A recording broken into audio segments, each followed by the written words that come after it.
democracynow.org, the War and Peace Report. The Peace Ball, which was held at the Mead Center for American Theater, was not affiliated with any party, though thousands came out. The number of official balls celebrating Obama's inauguration is down from 10 in 2009 to just 2 this year.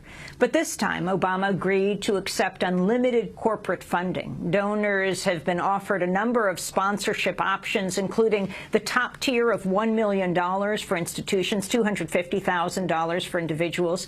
In contrast, corporate, lobbyist, and political action committee donors were banned in 2009, and individual contributions were capped at $50,000. Several of the nation's most powerful corporate lobbying forces are bankrolling this year's festivities. They include AT&T, Microsoft, Southern Company, which have collectively spent almost $160 million on lobbying since Obama first took office. Today's ceremony falls on the 3rd anniversary of one of the Supreme Court's Citizens United decision, allowing unlimited outside spending on political campaigns. For more, we're joined here in Washington, D.C. by Liz Bartolomeo, communications manager for the Sunlight Foundation, which is tracking money and influence at the inauguration. They have a website called Political Party Time that tracks all the informal celebrations taking place in addition to the 2 official balls. It also features a map that shows who's fundraising and where. Liz, we welcome you back to Democracy Now! Great to be here. So tell us what's happening today in these official balls. What's happening today is the official balls is what you're going to see, the pomp and circumstance that you're going to see on television. You're going to see the president and the first lady have a dance. You'll see lots of people in ball gowns and tuxes, and at the convention center here in D.C., where they're going to have the commander-in-chief ball, as well as the lovely titled, plainly titled, inaugural ball. But what the Sunlight Foundation is tracking all around the D.C. area this weekend, pretty much beginning Friday night, is some of these unofficial parties. Some of them are like the Peace Ball, which are people gathering together in D.C., celebrating democracy, celebrating the cause, and really just celebrating inaugurations. This is a great time for the country. But other events might be a dance party at a popular nightclub. There might be a state society that's a fundraiser as well as a celebration for those groups, or they might be more corporate-funded, lobbyist-funded events. So tell us about the 2 official balls, what they're called, who sponsors. Oh, sure. Well, the 2 official balls are actually what the taxpayers do, as well as the Presidential Inaugural Committee.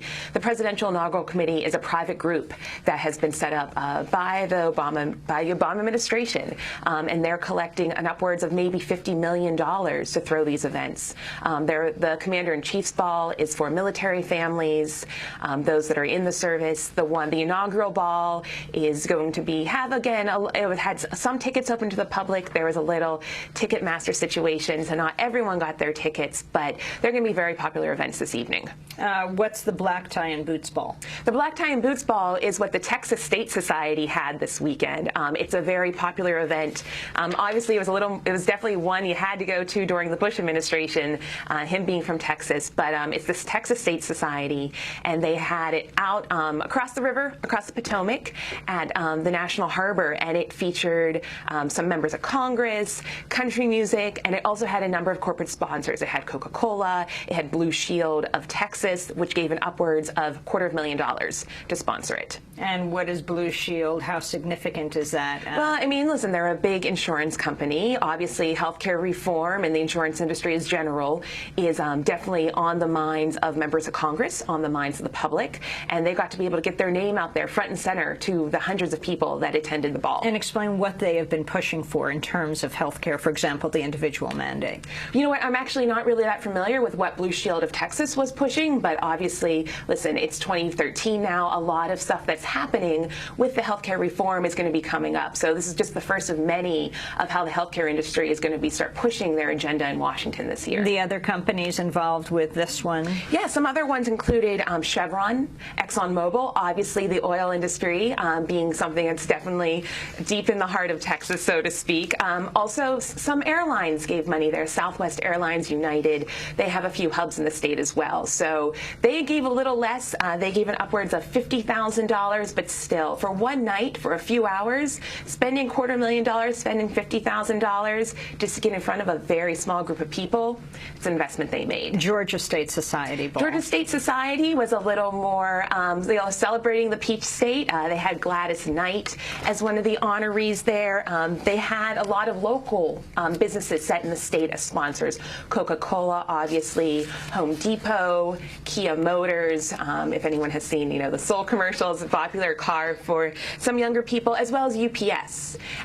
Sort of why them? Well, actually, UPS is really active here in Washington. They have a townhouse on Capitol Hill where they do a lot of fundraisers for members of Congress, so they're not a surprising name to see. Talk about the Presidential Inauguration Committee, a little more about that. Sure. The Presidential Inaugural Committee, which has the acronym PIC, P-I-C, is a private group, and what they do is they fundraise to help support the official inaugural balls, the parade itself. This stuff is not inexpensive to do. But what, as you mentioned at the top, what the Inaugural Committee is doing this year is they are saying yes to unlimited money in this age, this post-Citizens United age. And so they are reaching out to the bundlers, but also corporations, unions, no lobbyists, no political action committees. But that last year, in 2009 rather, this group raised about $53 million. But this year they're not saying how much they're raising. We won't know till April. All they have online is about 1,000 names. That includes members of Congress, unions, some bundlers, as well as a number of corporations. What about disclosure around the voluntary pro-inaugural disclosure of donors? It's weak this year, to be honest. What happened 4 years ago in 2009, the Presidential Inaugural Committee, about 2 months before Inauguration Day, posted online the names of their donors, how much they gave, where they were from, who their employers are. It was a really great way to see real-time online disclosure of who's funding these inaugural events. But this year, all we're seeing is just a very, very long list of names, and we won't know until April what they actually gave. In terms of sunlight, which way are we going, Liz?